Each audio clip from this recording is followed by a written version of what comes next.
Bismillahirrahmanirrahim. Assalamualaikum warahmatullahi wabarakatuh. Ketemu lagi dengan saya Muhammad Hafid di channel Ngoding Pintar. Oke, kali ini kita akan melanjutkan materi kita terkait belajar WordPress. Dan pada video kali ini kita akan coba belajar tentang cara membuat kategori dan tags pada WordPress ya.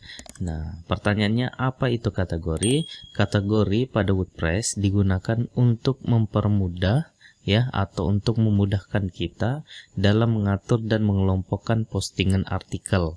Nah, contohnya seperti ini. Misalnya kita posisinya ada di WordPress, kemudian nanti kita milih post, kemudian nanti kita akan buat kategori ya, dimana kategori biasanya kita buat ada beberapa pengelompokan ya. Misalnya di sini ada kelompok tutorial ya, nanti ada postingan tentang tutorial dan postingan tentang artikel ya. Nah, dimana nanti tutorial ini ada subkategori ya. Nah, misalnya tutorial ada back end dan ada front end ya. Lalu di dalam back end ada PHP sampai dengan seterusnya. Kemudian di front end misalnya ada HTML, CSS, JavaScript dan seterusnya ya.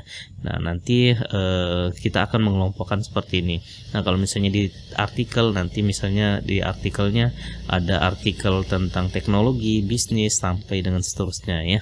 Nah, jadi kategori itu seperti ini. Jadi kita mengelompokkan postingan kita ya, biar nantinya lebih rapi dan pembaca juga lebih mudah ketika dia menampilkan postingan menggunakan kategori, maka dia tidak akan tersesat ya. Artinya misalnya dia ambil tentang kategori PHP, maka seluruh postingan PHP akan menjadi satu ya, karena kita sudah mengelompokkan menggunakan kategori ini seperti itu.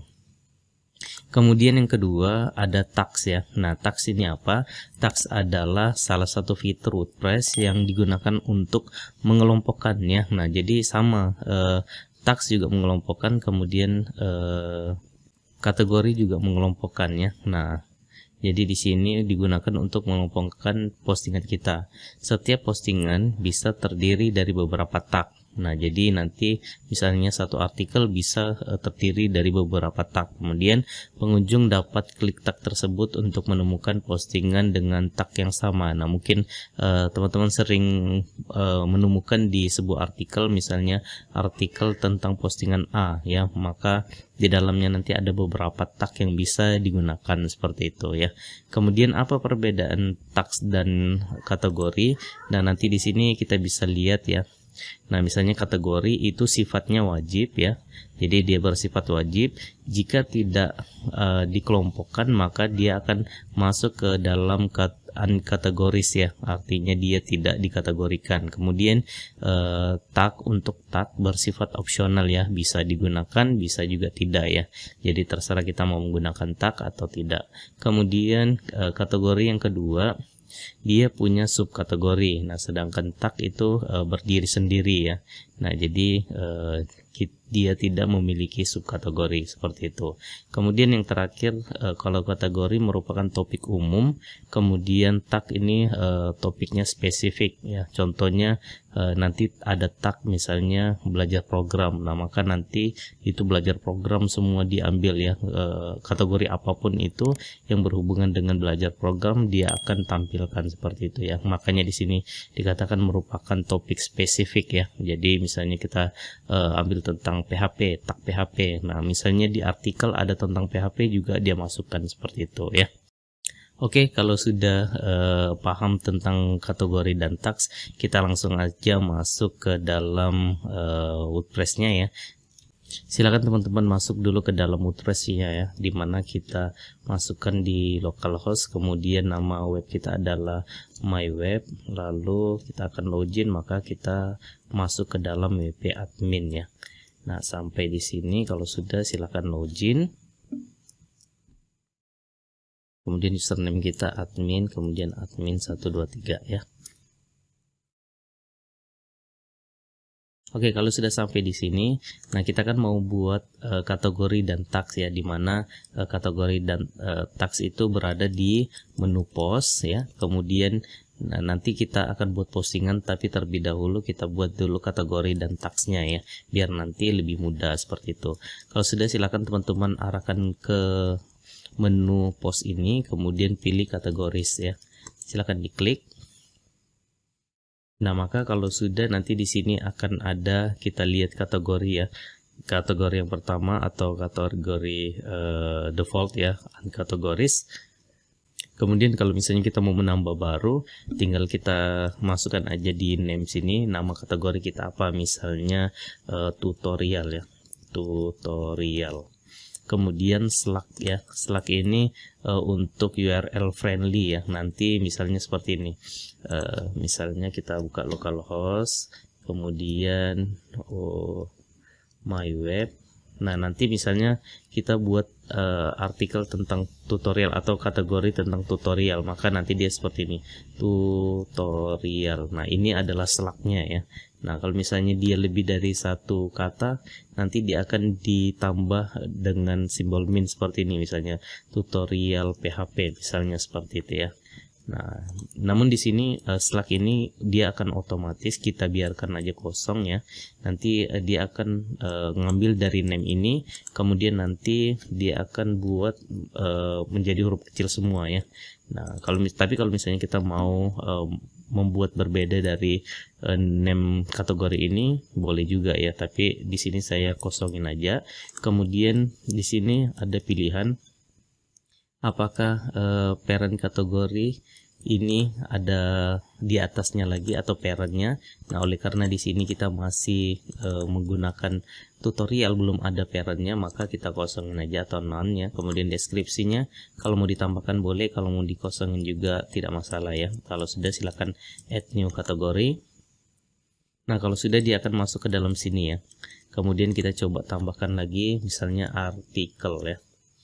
Nah, lalu Slack-nya juga kita biarin aja kosong. Kemudian di sini parent-nya kita none ya. Kemudian add new kategori. Nanti dia akan masuk sini. Kemudian kita coba masukkan untuk subkategori, misalnya front end ya. Front end seperti itu.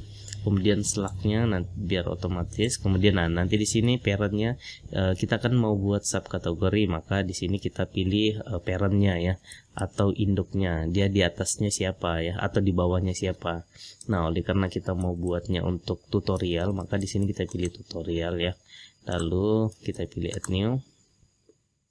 Nah, nanti dia seperti ini ya. Nah, jadi ini tutorial, ini parentnya, kemudian nanti dia ditandai dengan kayak ada minus gitu ya, dia masuk ke dalam. Nah, kemudian front end. Nah, artinya front end ini, kategori front end ini merupakan bawahan dari tutorial seperti itu.